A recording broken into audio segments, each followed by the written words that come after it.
Okay, so there's less of a message for today, but there's a question. Can you rebuke away unforgiveness? So if somebody did something to you years ago, and you've been trying to forgive, you've said the words "I forgive," and you've sought out ways to get past it, and you assume because you were able to get past it, you're forgiven, and then one day you wake up and the thought comes to mind again.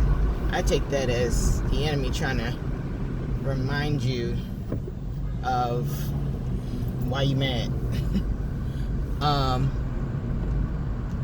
But let's just say someone says, well, that means you haven't forgiven. Now, that is one viewpoint on it, that you haven't forgiven. If you had truly forgiven, there wouldn't be no reminding you of it. You would be able to rebuke it and move on, and maybe it's part of the process. But the question is, can you rebuke away unforgiveness? If you haven't forgiven someone for something, can you just rebuke the devil and move on and be like, I'm moving on beyond this? Or is there a process to, we know there's a process to forgiveness, but do you have to go back and pick it up? I guess is what I'm trying to get at. Do you really have to go back and pick it up?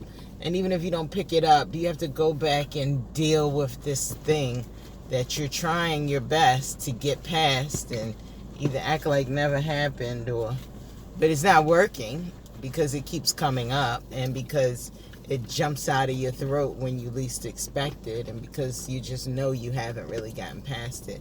But your goal is to one day get past it, and for it not to come up again. So that's the question that's in my head, and that I think it might be good to explore.